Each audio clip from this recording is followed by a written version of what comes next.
చిన్న సంక్రాంతికి game changer cinema వస్తుంది రామ్ చరణ్ పట్టుకో బ్రో వస్తుంది బ్రో. ఇది నెక్స్ట్ మా అది 5th శంకర్ కాంబినేషన్ లో సంక్రాంతికి గేమ్ చేంజర్ సినిమా వస్తుంది రామ్ చరణ్. సో ఈ సినిమా మీద ఎక్స్పెక్టేషన్స్ ఎట్లా ఉన్నాయి మీకు? అంటే శంకర్ది ప్రతి మూవీ బాగానే ఉంటుంది కదా.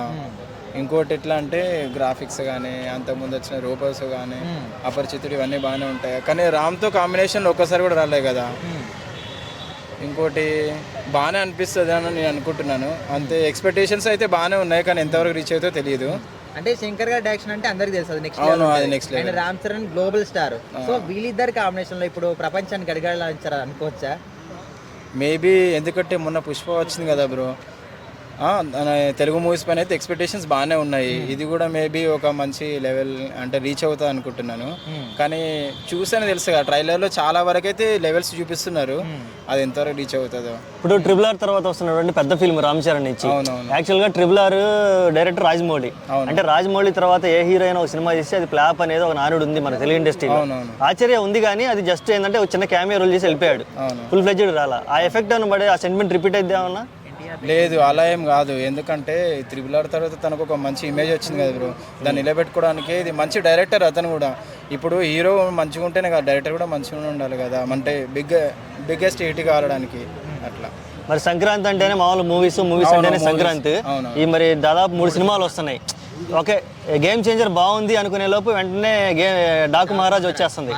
మళ్ళీ సరే డాకు మహారాజ్ ఓకే తట్టుకుంటుంది అనుకునే లోపు మళ్ళీ వెంటనే సంక్రాంతికి వస్తున్నాను వెంకటేష్ వచ్చేస్తున్నాడు. అంటే ఈ 3 వాళ్ళ సినిమాల ఎఫెక్ట్ కూడా ఈ గేమ్ చేంజర్ మీద పడే అవకాశం ఉందా? కలెక్షన్స్ కదా బ్రో. ఎందుకంటే ఇది 50 మంచిగా ఉంది అనుకో, దీని మీద అంటే బాగుంటుంది. ఇది కొంచెం 50-50 ఉంది అనుకో, మారిపోతుంది కదా. అంతేనే కదా, పబ్లిక్ అంటే రివ్యూని బట్టి కూడా మారిపోతుంది. ఓకే, ఏం ఎక్స్పెక్ట్ చేస్తున్నావు గేమ్ చేంజర్లో? అంత పొలిటికల్ డ్రామా కదా, మరి ఇప్పుడున్న సిచ్యువేషన్లో ఈ పొలిటికల్ డ్రామా ఏమన్నా ప్రజలకు ఎక్కే అవకాశం ఉందంటావా? అవును బ్రో, అంటే మంచి స్టోరీ ఉందనుకో ఎవరైనా చూస్తారు కదా బ్రో. ట్రైలర్లో అయితే మంచినే కనబడుతుంది, అంటే మంచినే చూపిస్తున్నారు మనకి. ట్రైలర్ని బేస్ చేసుకునే కదా సినిమాని చూస్తాం మనము. సంక్రాంతి విన్నర్ ఎవరు కాబోతున్నారు? సంక్రాంతి విన్నర్ ఎవరు కాబోతున్నారు? ఏ సంక్రాంతి అదే 3 సినిమాలు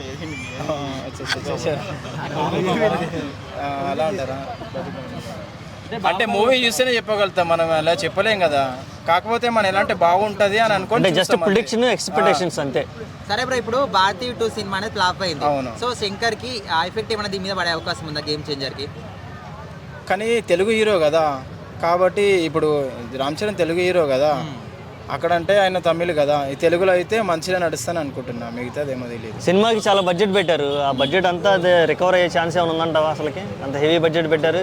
రికవర్ అయితే అవుతుంది, కానీ అవుతుందండి.